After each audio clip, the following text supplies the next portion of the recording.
അപകടകരമായ വാദത്തിന്റെ ഏറ്റവും അപകടകരമായ ഒരു മുഖം, ഏറ്റവും അപമാനകരമായ ഒരു മുഖം, അത് നിങ്ങളൊന്ന് ശ്രദ്ധിച്ച് കേൾക്കുക.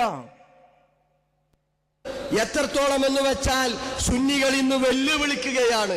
ഞങ്ങൾ മൊഹീദ്ദീൻ ഷെയ്ഖിനെ വിളിച്ചു പ്രാർത്ഥിക്കുമ്പോൾ, ഞങ്ങൾ റിഫായി ഷെയ്ഖിനോട് സഹായം തേടുമ്പോൾ, ഞങ്ങൾ മമ്പറന്തങ്ങളോട് സഹായം തേടുമ്പോൾ അത് ശിർക്കാണെന്ന് പറയാനുള്ള ധാർമ്മികമായ അവകാശം നിങ്ങൾക്കില്ല എന്ന് ഹനീഫ കായക്കൊടിയിൽ എഴുത്തിയിട്ടാണ് അഹ്സനിമാർ പറഞ്ഞത്. പ്രതികരിക്കാൻ കഴിഞ്ഞിട്ടുണ്ടോ? കഴിഞ്ഞില്ല. കാരണം എന്താ? ഇവിടെ തൗഹീദില്ല. ഹനീഫ കായക്കൊടിയിൽ എഴുത്തിയിട്ടാണ് അഹ്സനിമാർ പറഞ്ഞത്. പ്രതികരിക്കാൻ കഴിഞ്ഞിട്ടുണ്ടോ? കഴിഞ്ഞില്ല. കാരണം എന്താ? ഇവിടെ തൗഹീദില്ല. ഹനീഫ കായക്കൊടിയിൽ എഴുത്തിയിട്ടാണ് അഹ്സനിമാർ പറഞ്ഞത്. പ്രതികരിക്കാൻ കഴിഞ്ഞിട്ടുണ്ടോ? കഴിഞ്ഞില്ല. കാരണം എന്താ? ഇവിടെ തൗഹീദില്ല. തൗഹീദിന് വിരുദ്ധമായ ഒരുപാട് അന്ധവിശ്വാസങ്ങൾ സമൂഹത്തിൽ പ്രചരിപ്പിക്കുകയാണ്. കേട്ടോക്കി നിങ്ങൾ.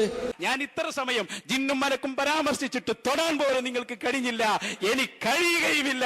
അതുകൊണ്ട് ഞങ്ങൾ പറയുന്നു, വ്യക്തമായി പറയുന്നു, ഇല്ല. ഞങ്ങൾ റസൂലുള്ളാഹിനോട് സഹായം ചോദിക്കുമ്പോ, മുഹ്യിദ്ദീൻ ഷെയ്ഖിനോട് സഹായം തേടുമ്പോ, റിഫായി ഷെയ്ഖിനോട് സഹായം തേടുമ്പോ, മമ്പറത്തങ്ങളോട് സഹായം തേടുമ്പോ നിങ്ങൾക്ക് അത് ശിർക്കാന്ന് പറയാനുള്ള അധികാരമല്ല പറയാൻ. കേട്ടല്ലോ, ധാർമ്മികമായ അവകാശം നിങ്ങൾക്കില്ല. ജിന്നിനെ പറ്റി മറുപടി പറഞ്ഞില്ലല്ലോ എന്നാണ്. ജിന്ന് കൂടിയ രണ്ടു കൂട്ടരാണ്. അവർക്ക് ജിന്നില്ലാതെ ഒരു സംഗതി ഇപ്പൊ നടക്കാത്ത കോലത്തിലാണുള്ളത്, അല്ലേ?